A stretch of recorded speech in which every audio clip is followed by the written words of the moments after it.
The soul of Cannor hangs in the balance. With the Empire of Anbenar consigned to the dustbin of history, will the remaining powers of Cannor be able to present a unified front against Castanor, or will they fall like dominoes one by one into the hand of the Empress? That's the question that will be answered in today's part of the Castanor playthrough, the fifth and likely not final part, where we seek to conquer all of Cannor. In the last part, we burnt down the deepwoods and settled it with Castanites. Finished our conquest of the northern part of Gerudia. We still have a little bit left here in the Northern League, whom we of course destroyed over their treachery and deposing of our cousin. We also began our push into Bulwar and our reconquest, in quotations, of the borderland provinces of the Empire of Anbenar. And to end things off, we declared our intention to rule the world, essentially, by declaring ourselves military hegemon.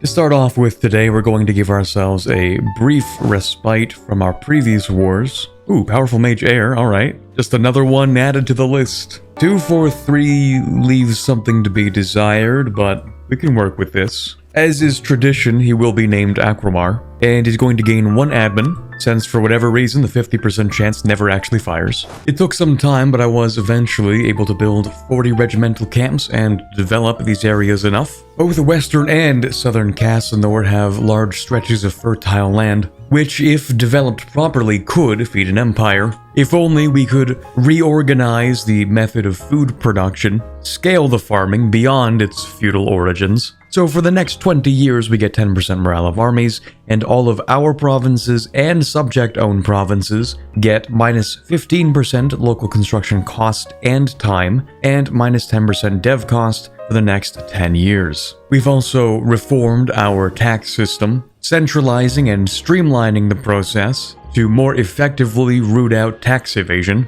For the next 20 years, this is going to give us 15% national tax increase, minus 33% state maintenance, and 5% admin efficiency. On top of that, every Castanorian citadel owned by either us or our subjects will be upgraded, giving them 20 supply limit, minus 1% state maintenance, and minus 50% state maintenance. I imagine the first one is global, plus 25% local defensiveness, 25 governing capacity, and minus 50% province governing cost, as opposed to the default modifier, which is simply 10% local defensiveness. Over time, the expansion of Castanor has led to an eventual emphasis on the border regions rather than the stable Imperial core. That, of course, opens the core provinces to neglect. So the solution is to provide a new administration to the core provinces of Castanor, one that can focus on the affairs and needs of our core lands over the rest. This gives us a Tier 3 government reform, the provincial system. It gives us minus 1 national unrest, 100% national tax modifier, minus 0.02 monthly autonomy change in exchange for 100 governing capacity. Our truce with Dinesk is up just in time. It'll allow us to declare war and annex Gawed, or the Northern League, at last. In this war, I will simply fully annex everybody involved. Except, of course, Bjarnrik does get their core over here. Just as Castan the Great conquered the Alenic frontier, so have we. It says, of course, that the Alenic peoples long for unification, and in fact need it, because of their violent religious and political division. So of course we should step in and stabilize the area. We get a permanent claim on the Dragon Coast, as well as 20 years of minus 20% aggressive expansion and plus 10% land fire damage. That brings our current aggressive expansion impact to minus 85%. And we will be using it. I'm gonna go ahead and change the adventurers to licensed adventurers to get more maximum absolutism. I've been waiting to finish this mission off because it gives us some pretty useful bonuses that we're going to need. Esmaria is at the heartland of Anbanar, one of the more developed regions, and of course infamous for its riverboat parties on the river Esmaria. And so poetically, we're going to use that river to actually lead our assaults by using flotillas to seize control of the river and then to bombard their fortresses. We get a permanent claim on the Esmaria region. We lose 50 military power, but for the next 20 years, we get 10% siege ability and 20% national supply limit. North and South Ibervar will have their woods cut down to make these flotillas, so they will gain 20 years of local construction time plus 100% and minus 50% local production efficiency. But those flotillas will give our enemies minus 33% defensiveness for each of their forts that we're sieging as long as the modifier lasts, or until we conquer all of Esmaria. Our first target is actually not Esmaria itself, but instead Wex. At last, all of Castanor has been converted to Castanorian culture, well, all the human provinces at least. Although the Castanorians have to some degree mismanaged the rich legacy they were left, they still managed to survive through great disaster, and their perseverance is something to aspire to. So we get first and final empire, Castanorian plus 15% fort defense, and 4 max promoted cultures for the rest of the game. The Dragon Road is complete at last. It stretches from South Castanor all the way down into here, following the same legion way as it moves across, and then down into Daravan's Folly. We just get 10 prestige from this, but the road itself actually gives quite a few bonuses. More local trade, local tax, supply limit, friendly movement speed, and institution spread. With a few buildings in this province, we can finish another mission. Gerudia is a borderline uninhabitable province. Because of how difficult it is for our garrisons and patrols to assert our control over the area, we should build a new center of power, the Citadel of Konungarhaven. We lose 50 mil power, but our dominion cap increases by 1, and we're going to begin the construction of a new Castanorian citadel. With that dominion limit, we're actually going to give Westmore's dominion status. Didn't take very long at all to build that citadel. Konungarhaven is the greatest city in Gerudia, of course, trading extensively with Elentir.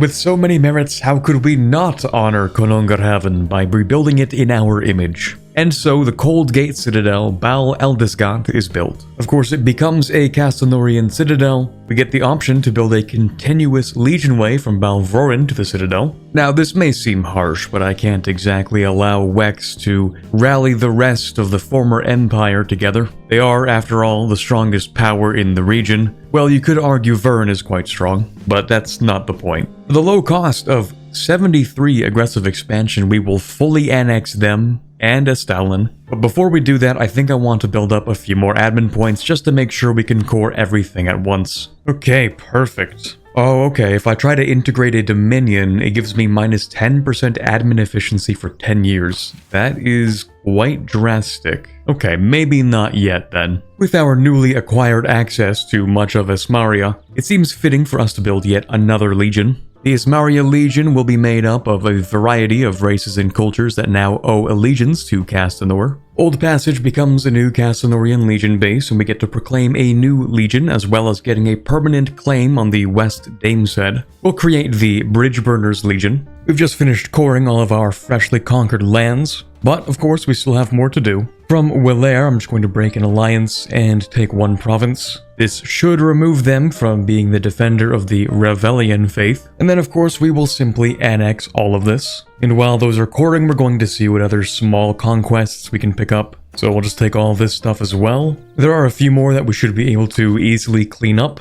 including the Magisterium, Conwell, Emerin, and the Revelian state. Tragically, the Magisterium does own a province which we cannot annex, but it's not a big deal. We'll just come back in a couple of years. It's not super important that I take Blue Heart right now, but I do want to take all of Easterlore's provinces, just fully annex them, get them out of the way, and their capital is right here. We'll have to come back later to annex Moonhaven, so we'll just break some of their alliances. But then that'll be a full annexation of these guys. Then that'll just leave Telgair, who is a personal union under Exwes. Exwes is allied with Wesdom, but I think Wesdom is actually... yeah, they've been exodused. I do actually own this though, I should probably take that. At last, the Deepwoods have been cleared of all devastation, and now that the dust, or ash in this case, has settled, we can turn the Deepwoods into a more South Castanor. Now every province in the Deepwoods is going to get minus 20% local development cost, minus 20% build cost and build time, and minus 0.05 monthly autonomy for the next 30 years. We cannot fully annex Exwes, since they've inexplicably somehow gained a few provinces in the Ruby Mountains, but that's fine because we can take everything that we need. I just realized that Balhill can give you another minus 10% aggressive expansion impact, so I went ahead and upgraded it to level 3, which brings us down to... oh, brings us back down to 85%. I guess I had something that expired. Well, anyway, it seems Benin has gone ahead and allied Moonhaven, which is a poor choice. So I'm going to ask Moonhaven, since we already have a truce with them, which is like 6 years long, sort of? 7 years, yeah. I'm going to ask you to break your alliance with Benin, thank you. And then we can take the rest of Esmaria. From Vern, I am hoping to take a little bit because, at least in theory, these guys are 113% total war score. And part of that war score reduction is because I have 53% admin efficiency, which is actually going to disappear pretty soon. And in theory, I should be able to give all of this stuff to Castanor, but I'm honestly not so sure. Maybe I'll just keep it like this. Okay, we should be able to annex everybody now. That would be Benon and Anbennost. Then if we go over to Castanor, surely this stuff can't be too expensive, right? It is getting a little dicey. Yeah, okay. I wanted to give them this stuff because at least it's in the same culture group, but Dominions, they really just can't hold that much territory. Well, that's a shame. On the bright side, we have finished off our conquest of Esmaria. It has always been a matter of some debate if the lords of Esmaria were capable of warfare on the bitter scale necessary to guarantee their livelihoods should they be put to the test. Of course, we can't provide a useful answer to that debate, since our armies are more powerful than anything that they should reasonably have to face. But in any case, simply seizing control of the river will be enough to shatter their resistance. The whole region loses 5 years of separatism and 3 unrest. We did just have another war declared on us, but frankly, it doesn't matter too much. My subjects are more than capable of handling this. Although I'll probably have to peace out early anyway just because there's Byzantetius, and we do sort of want to invade them ourselves. But for the time being, I'm going to actually invade Kobildzan. Pretty surprising that Kobildzan actually exists. Most of the time they don't. In fact, the mission tree doesn't reference Kobildzan, it references the gnomes, a hierarchy that's normally supposed to be here. Our truce with Welair is up, and I think I would like to declare war on them, while also bringing in Sugamber and Tuarnen, just so I can get all of them at the same time. Here we go, the Age of Artificers. Been a while since I've played this long into an EU4 campaign. I'm going to divide Kobildzan up like this so that I can give the Westmore something to work on while I can core at least some part of it. You know, for some reason, when I fully occupied all of these guys, I kind of expected that the war would just be done at this point, but it is not. And that's because Buzalar has provinces all around the world, and I really cannot be bothered to go siege those. Anyway, for the low cost of the entire world's GDP this year, we can embrace the Enlightenment. That gives us minus 25% culture conversion cost, which is quite useful at this point, and also that allows us to finish a mission. The new generation of patricians are a little bit different than the previous ones. They're not quite satisfied with staying in Castonath and would prefer to look at opportunities outside the walls. So as long as we can secure their loyalty, we should have no problem with allowing them to do as they wish.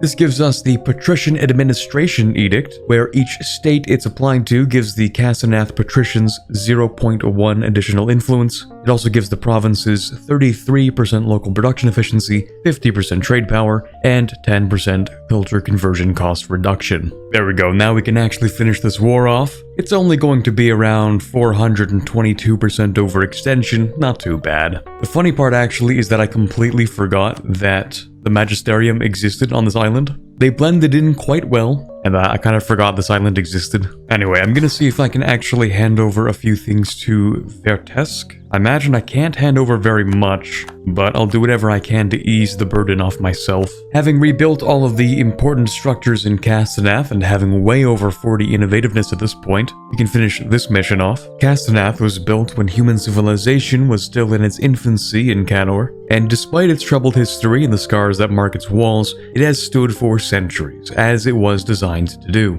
Under our guidance and ownership though, Castonath is once again the center of an empire, the greatest one on all Halan. This just gives us an event. That is a lot of text. It describes the experiences of who I think is an artificer, coming back to Castonath after a while and realizing just how much it's changed. Which makes sense because I think it implies that she is a gnomish artificer. And so I'm pretty sure gnomes are long-lived, maybe. Anyway, Castonath, for the next 5 years, gets minus 50% construction cost, minus 50% construction time, minus 150% dev cost, in exchange for minus 50% goods produced and minus 50% manpower. The whole city also additionally gains a permanent minus 50% local development cost and plus 50% local production efficiency in exchange for plus 4 unrest. And we do actually get the artificer from the event excerpt, who is a double cost skill 2 advisor, but additionally, each level she has gives minus 5% development cost and minus 5% build cost. So if we hire her and bring her to level 5, I don't actually know where that modifier is shown, but in theory it does exist somewhere. Anyway, we can see just how cheap it is to develop in Castonath at this point. Should also probably upgrade all of the walls just because that's incredibly cheap to do. Literally 20 ducats to build a fortress. But anyway, we should probably develop it quite a lot. Before I do though, I'm just going to go ahead and bump that up a little bit. And I think I'm going to try to go ahead and make the capital a level 3 center of trade. There we go. I went ahead and developed all of Castonath to 60 development, just because we can. That truly makes it the city of the world's desire if you consider the fact that it is 3 different provinces that make up one city. That is technically 180 development there. Notably, that makes each part of Castonath actually a larger city itself than Anbennost, previously considered the city of the world's desire. Or I guess in this case, they call it, quote, the greatest city in the world. In this mission, we spent a lot of time dunking on Anbennost for spilling over its city borders and having a bunch of slums and stuff. Even yet, it was still considered the greatest city in the world, at least until today. So because each sector of the city actually outclasses Anbennost, we gain 75 prestige, which will turn into 75 splendor. We can actually use that immediately to pick something, and I think I'll go with anti-revolutionary zeal, just because Ovdaltungur has not liked us for a long time, and it's sort of a pain to try and figure that out. I think it's also important that we just go ahead and take over both Indlebury and the, what is this called? Rebellion State. Taking over their stuff isn't going to be much of an issue to us. And we just want to make sure we can finish off that one mission because it does give us a reduction in unrest in this region. There we go. And we'll take that. Back when Cannor was the domain of 3 great powers, the land that is now called Anbanar was split between the Castanorian holdings and those of the Damarians.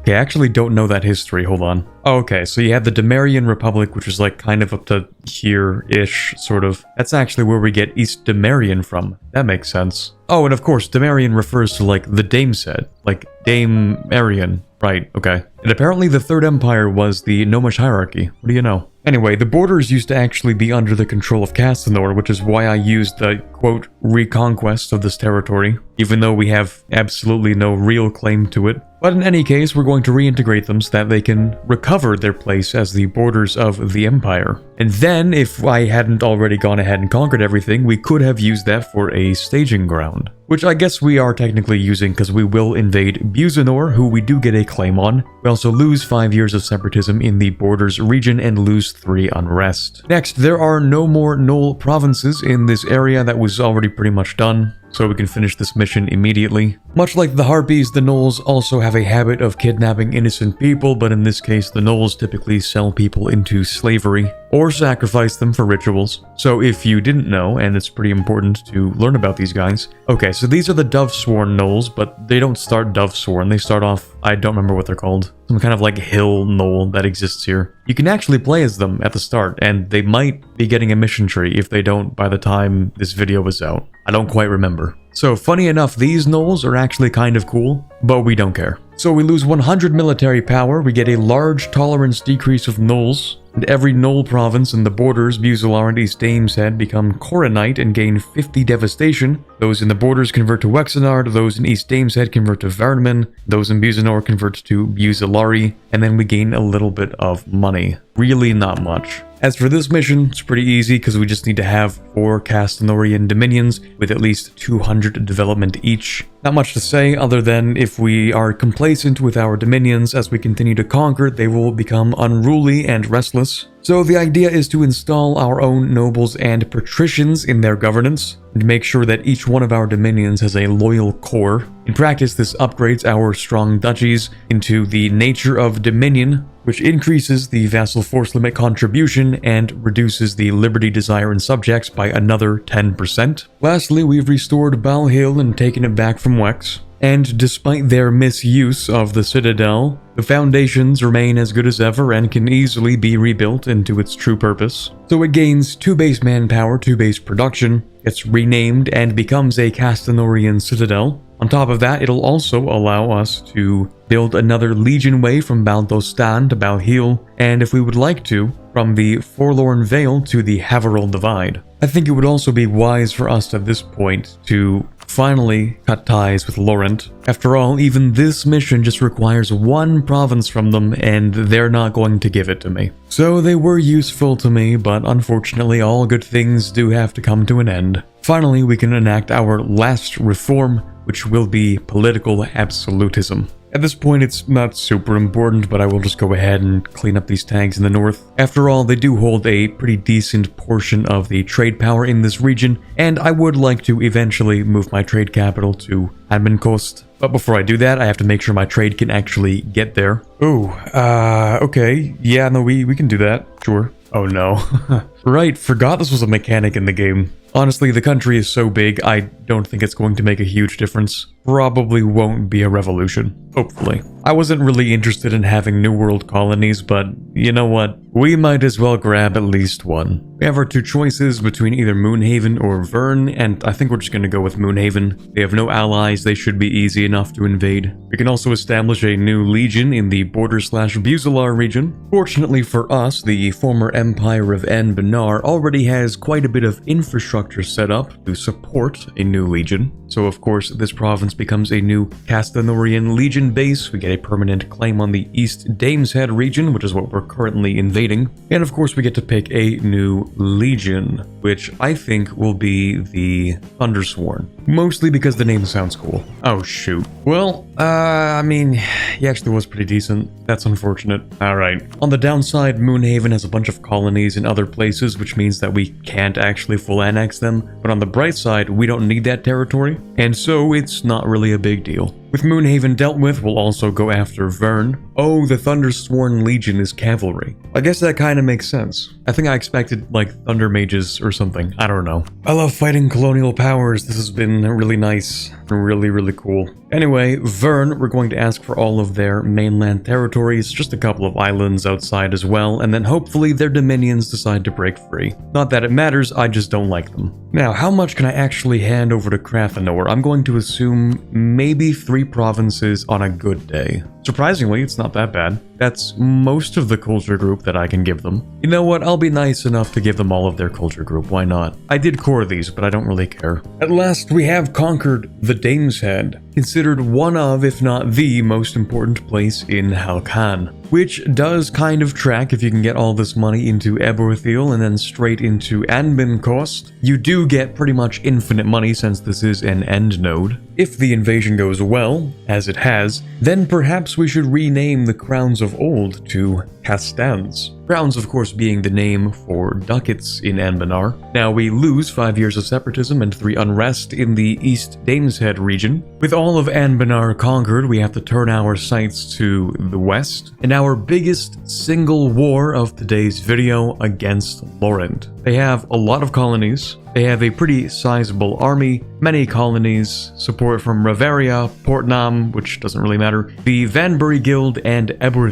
Eberil has a really big navy, larger than ours by a significant amount, especially when you combine that with Laurent's and the Vanbury Guild. So frankly, we're not going to be doing a whole lot of naval combat in this one. But that doesn't matter too much, because all we have to do is really occupy all of Laurent, and then, well, sit on it for a little bit, really. Within the first few months, we've managed to take multiple forts, and crossed into here. Just looking at this fight real quick, we might maybe be able to win this, but only because we haven't brought in the heavies yet. I've been doing so much micromanagement, I actually forgot to show most of the war. It hasn't even been a year yet, by the way, hegemony, and all of Laurent is pretty much occupied. I think they have like 2 forts left in total. The real problem is more so the fact that they have a bunch of allies, which will make it kind of annoying to piece them out. We're gonna do this conquest in a couple of steps, starting with Riveria. That's actually going to allow us to fold in the Gerudians. The Gerudians are an odd group because they're mostly up here except for just Riveria. The Gerudians may already speak Common, but they do not live, breathe, and die Common. Much like the Ascani and Castanorians, we will take the best parts of the Gerudian cultures and then slowly spread the Castanorian culture from our newly built citadel. Many of them will probably object to this change, but it's not like they have much of a choice. So we and all of our dominions gain Riverian, West Dalar, East Dalar, and Olavish as accepted cultures. Tragically, we are going to have to begin invading Elisna at some point as well, which means we're going to have to break this alliance. Now, we have occupied the Eberil mainland. It's not a very large mainland, but this is where their capital is.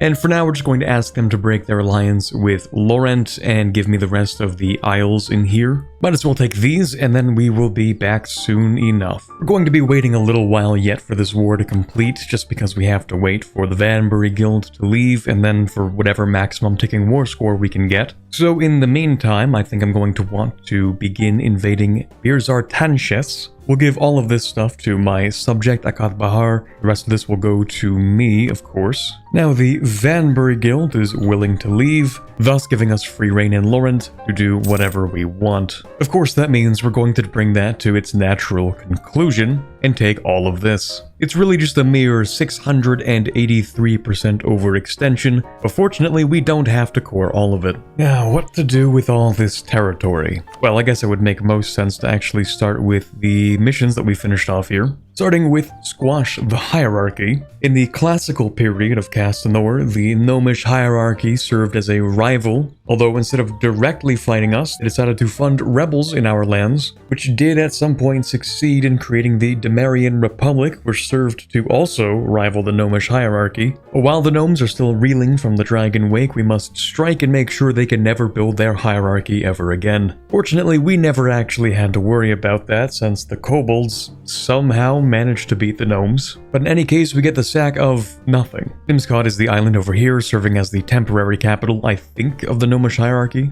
or rather of Nimskad itself. Anyway, we're going to steal their riches and technology, giving us some additional tax and production in Castonath, and we gain 5 innovativeness. Next, we did spend some resources building a new Dragon Coast citadel right here. This will of course allow us to secure our conquests just like we did in Gerudia, and in theory this should help us keep the kobolds in the Dragon Heights, because what's supposed to happen is the gnomes are supposed to win and then repopulate the Dragon Coast with gnomes, but because the kobolds succeeded, it kind of breaks the lore continuity, but whatever. We lose 50 mil power, we get a +1 on the Dominion cap, and then we're going to go ahead and build that citadel. Next, we can also fold in the Alenics. That is all of the cultures over here. So we and our dominions gain all of the Alenic cultures as accepted cultures. That actually reminds me, this is Gawedi, so I'm going to hand it off to the Vertesk dominion. Then from, let's say, south of Visual, we will create our client state. The rest of this stuff is surprisingly not that bad to core. In fact, because the small dominion took so much of the overextension, we had just enough admin to core everything.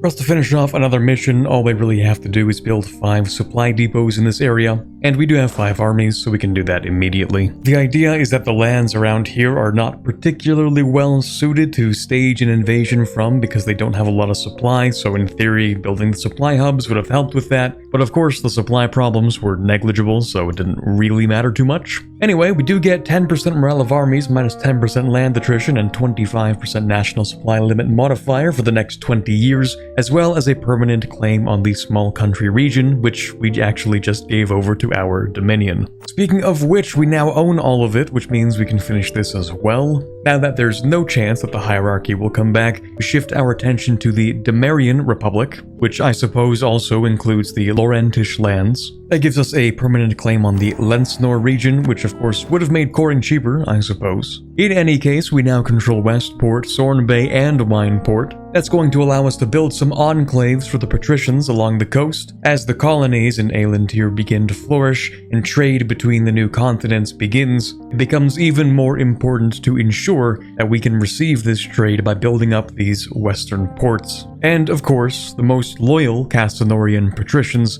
are going to play a key role in facilitating dependable monopolies. So we get a permanent claim on the Lencenor region, that is all of Laurent, I believe, all of this stuff over here. So it just turns our claims into permanent ones, and those 3 ports become patrician enclaves, increasing the Castonath patrician influence and their loyalty equilibrium, while also providing more trade power at the cost of a bit of unrest. We've been getting quite a few of these City of Stone events. They're typically just giving us a bunch of temporary stuff, but I figure this one is worth mentioning because for 50 years it looks like we get minus 5% culture conversion cost, which is pretty cool. Next, I think I'm interested in finishing off this mission here, which just requires the rest of the West Dameshead. It shouldn't be too difficult, although Pearl's Edge does have several colonies and is allied with Corinthsfield, which isn't going to make it a tough war, it's just going to take a long time. Kind of like Laurent. New heir to the throne, except he's a 312, which means he is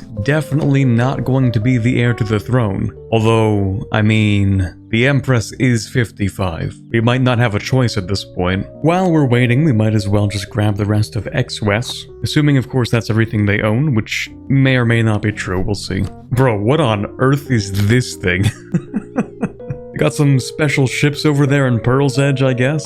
Now, for this idea group, I'm actually thinking I will go with religious. Only because the speed at which we are conquering is actually now outpacing our ability to convert, and all of this territory over here is not Coronite. So we have our work cut out for us. This should be everything that we need, and I don't care very much about the truces with the other countries. In fact, that's going to allow us to finish off this mission. The Western Dameshead region is a gateway to the rich lands of Lencenor, and during the ending phases of the Lilac Wars, many of these small countries in the Western Dameshead actually defected to the Laurentian side. Now, it says, let us see if their allegiances are still where the wind blows or if they shall grow a spine, but as we've just seen, it's actually neither. They just folded like a lawn chair, and nothing happened. We lose 5 years of separatism and 3 unrest in the West Dameshead region. Now, we've long since conquered the Damesir, allowing us to finish this off. The ancient Damesir, the island at the core of Anbanar and Cannor itself, holds a history every bit as rich as the land upon it. Once, many ages ago, it was the core of Castanor's greatest rival, the Demarian Republic. Now it holds one of the greatest cities in the world, Anbennost. The city has slowly expanded over the years, and its city limits increasingly grow to match the limits of the Damesir itself. To seize the riches of Anbennost and the rest of the Damesir would be to enshrine our names forever in history, for we will be the ones to succeed where the previous Castanor failed. Capture the heart of the ancient Demarians and tear out any last resistance from the modern Anbanarians. And so, of course, to do that, we sack Anbennost. Although the city itself has already fallen into disrepair amidst the quagmire of contemporary imperial politics and corruption and its sack during the Lilac Wars. Not to worry though, we can still give it 50 devastation, drain 2 tax, production, and manpower from it, and relocate 3 tax and production to Castonath. And with that, we have officially conquered all of Anbanar, allowing us to finally fold in the Anbanarians. The former Anbanar was, though governed in part by half-elves, undoubtedly a state that fostered humanity. Many groups, from the opulent Esmaria to the mercantile crownsmen to even the Alenic Wexenards, all lived within Anbanar. All are distinct, yet one would be wrong to call them all Anbanarian. The division of Anbanar is a truly interesting one that we might do well to learn from, if not replicate, as we see all humanity embrace their destiny as Castanorian. We and our dominions gain every Anbanarian culture as an accepted one. In order for us to truly secure our dominion over Anbanar, we must, of course, build yet another citadel. We lose 50 military power, increase our dominion cap by 1, and of course it'll take some time to construct the citadel. Let's not forget to fully annex X-West as well. In this case, I'll actually just release Rubyhold, except actually you don't get to keep that. To secure our dominion over Lencenor, we of course had to build yet another citadel, so we'll lose another 50 military power and increase our dominion cap once again. Ooh, this is more than just a simple citadel. Of course, it does become a Castanorian citadel and gets renamed and of course Legion Way stuff, but it also gives us, for the next 20 years, a culture focus, which makes it 50% cheaper to expand administration, gives us 20% reform progress growth, and minus 10% culture conversion cost. We might as well also go ahead and abolish slavery, just because we're cool like that. Although we literally only had 3 provinces that were affected, but still it counts. I decided to go ahead and actually integrate Ovdaltungur, and the reason I wanted to do that is because I want to rearrange these borders and give this stuff to my subject. After all, these are human provinces, and taking them one by one would be pretty much impossible. We're going to do one quick war against Elisna. We're not looking to take too much, and it seems the bonus you get from being in a war together with my subjects is enough to finish this mission off. The autonomous dominions of Castanor require some level of central administration, so we're going to set up a permanent assembly,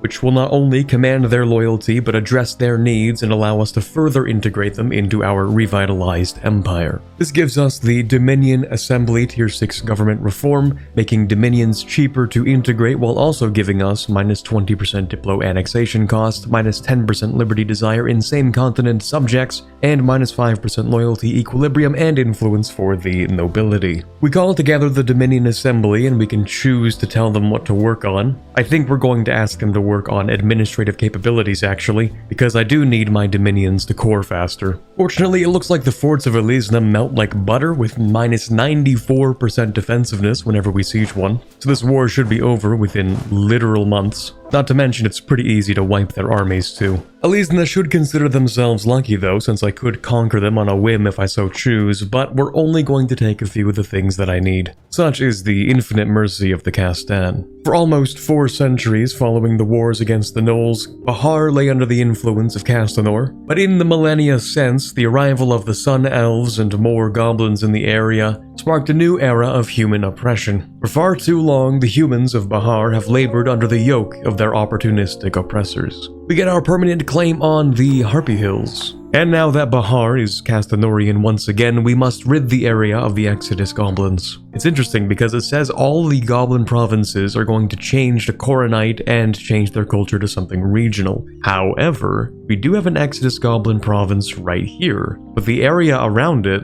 is Castanorian, so it is a little bit thematically odd. Anyway, every human culture province in Bahar will lose 5 years of separatism and 3 unrest, while the whole area also receives minus 2 local unrest, plus 20% local tax, and minus 0.01 monthly autonomy. So yeah, it's a little weird that this province becomes essentially a dead culture, but that's just how it is. It'll probably get converted pretty soon anyway. Now, we do have a little bit of a problem here with Varamhar. See, they're guaranteed by my good friend here, Calcito Sojdal. That's why what we're going to do is actually declare war on Sariend, and we're going to bring in Calcito Sojdal. And then in a month, we're going to declare war on Varamhar, and of course they cannot join because they are now fighting on our side of a different war. I'll do a separate piece with these guys because I don't plan to invade them yet, or rather I just don't plan to annex them yet. All of Varamhar and their subject will be annexed, and of course we will take all of Sariand as well. Now, for us to actually finish off this mission, we are going to have to additionally go to war with the Obsidian Legion, which will not be too difficult. Or actually, I should be able to threaten them for that one province, as long as it is just one province, which it appears to be. Okay, I'm just going to ask them for that then. Thank you. The Harpy Hills have always had terrain too rugged and poor for any humans to permanently settle. And beyond that, the Harpy population has made any permanent settlement unwise, lest they be raided. But for us to take control over Bulwar proper, we must quell the major Harpy clans much as Castan the Progenitor did.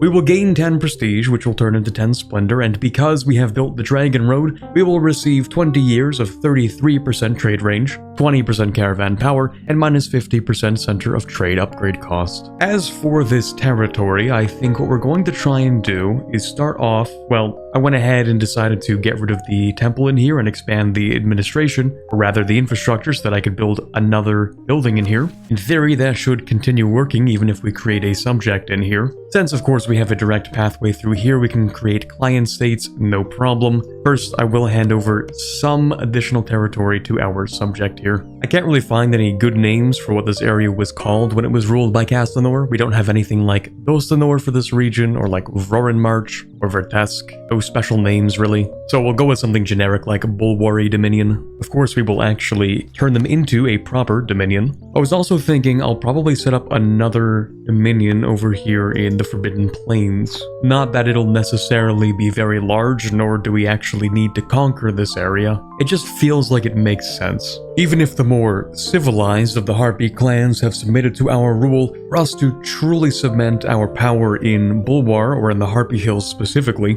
we're going to need to build a new citadel. Naturally, we will build one in the capital of our new dominion. It just costs 50 military power, and we do get an increased dominion cap. Even with the new citadel, which is technically not built yet, the Harpies continue to menace the peoples of Bulwar. Kidnapping, slavery, and acts too horrible to mention. So long as they are allowed to exist, these beasts will always resort to evil, leaving us with no choice but to scatter their population from the Harpy Hills. We lose 150 military power every Harpy province in the Harpy Hills becomes Koronite and Galkali culture. They'll also gain 50 devastation. Then every human culture province in the Harpy Hills will lose 5 years of separatism and 3 unrest. Additionally, the whole area will get -2 local unrest, plus 20% local tax modifier, and minus 0.01 monthly autonomy change for the next 20 years. In preparation for our war with Eberil, I have gathered an armada of 200 heavy ships, 246 galleys, and 100 transports. It should give us naval supremacy against Eberil, if not being a little bit overkill in the process. But you can never be too prepared. We have also done enough culture conversion to give ourselves Castanorian Pride level 3. As the years go by and the children of Castan grow plentiful, so too follows our state. We are the protectors of the Castanorians, and through the sweat and tears we enable them to shed, they are our legacy. Common has always been Halan's shared language, but now it truly is the mother tongue of every human on the planet. The arts flourish, and a most particular pride grows ever more common in the plays and tales of our citizens. Every day it becomes more and more likely that the next piece of art created is of distinctly Castanorian identity, and this is a pride that is more powerful than any other. Mother tongue of every human on the planet is a little bit much, maybe, considering,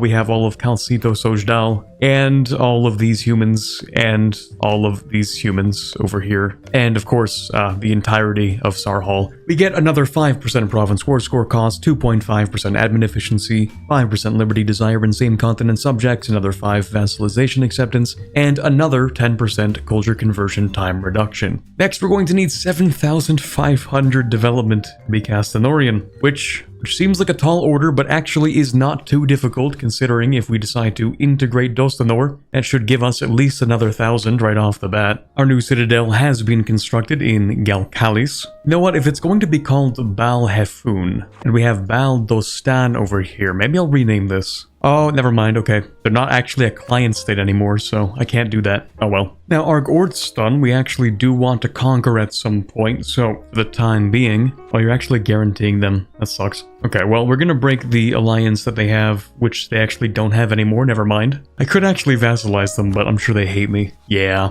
Okay, I'll actually just go with a white piece then. That's cool. From Eberil, for now, we're only going to take the stuff we need, which is their main territories. The rest of their stuff isn't actually that hard to annex, and I could take everything right now if I felt like it. I just kinda don't. We can now integrate the Buzanori, who broke free from our dominion and defected to the Phoenix Empire during the War of the Sorcerer King. We and our dominions gain a bunch of accepted cultures. And one little thing that doesn't really show up because it's at the top always is that every time we finish one of these, Castanorian culture begins to slowly spread from our borders, citadels, and dominions. Which is why, for example, we have Castanorian culture beginning to spread over here, a lot of it over here as well. But anyway, I'm hoping that Castanor should be able to take, hopefully, all this stuff. Yeah, that was wishful thinking. Okay, that sucks. At this point, I think I'm willing to integrate Castanor. It will, of course, cost us 10% admin efficiency, but it'll only be for the next 5 years instead of 10. And ultimately, I don't think it's going to interrupt our conquest of Laurent, which is really the only thing we have on our radar in the next 5 years. Also, it's really only -8% because, of course, when we get rid of a dominion, we get 2% back.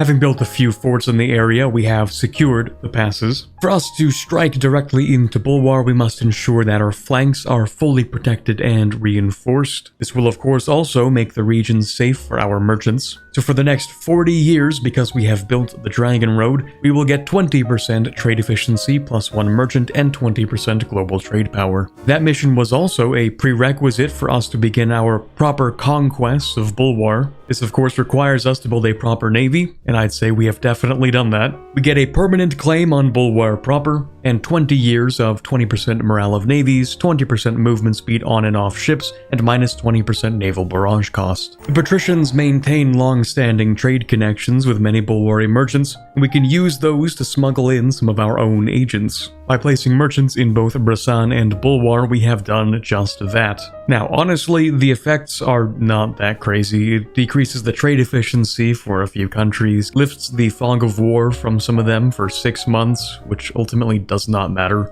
and then gives some of them additional unrest. Our truce with Laurent is finally over, and of course, we will be annexing them completely this time. Well, as much as we can before, of course, they have too many islands and random places that I don't really care about. Boy, I sure do love fighting colonial empires. For my trouble, I will be demanding a couple of additional islands. Now, of course, if we try to fully annex Laurent, they're going to be a little bit upset at that prospect. So I will have a little bit of mercy on them, and they will be exiled to a singular island in the middle of nowhere. Have fun. This will let us fold in the Lencenor. Known for appreciating the finer things in life, they should still not be underestimated, as they did prove themselves in the Lilac Wars. We get all these accepted cultures, and of course Castanorian will begin to spread. The Gerudians are finally ready to be incorporated. The Gerudians were many things. A communal people that produced pillagers, warriors, and heroes. Yet despite the unbridled avarice that saw the Ebenfrosts destroy old Castanor, they are still a virtuous people. And we, of course, wish to incorporate those virtues into the Castanorian culture. For the rest of the game, we get 10% infantry combat ability and 20% movement speed on and off ships. Now, finally, before we can call Cannor our own, we have one last country to invade. I'm actually surprised Finalizing even made it this far. Usually they get annexed pretty early on. And with that, the conquest of Cannor is complete. We now control the entire continent from the deepwoods all the way to Finalizing and Bjarnrik. All that's left for us to do is to take Bulwar and the Salahad, after which we're just going to have to wait for a bunch of culture conversions, and given how that's going right now, don't think that's actually going to take too long. Except for Bulwar, that's going to take forever. But that is where we're going to end things off for today. Thank you very much for watching the 5th part of our Castanor playthrough, not only for watching to the end of this one, but also for watching all of the parts up to this one. Stay tuned for the 6th and hopefully final part of the Castanor playthrough. If you did enjoy today's video, leaving a like would be super appreciated. Of course, the 6th part is guaranteed, but if we could get this one to, say, 1,500 likes, that would be very much appreciated. And if you haven't subscribed so far, now would be a good time to do so. But for now, this is Corbett, signing off, and as always, have a fantastic day. I'd like to give a big thank you to all of the patrons for this month. Everyone who donates gets early access to videos for as low as $1 a month, so I'd like to give a special thank you to those who decide to donate more than that.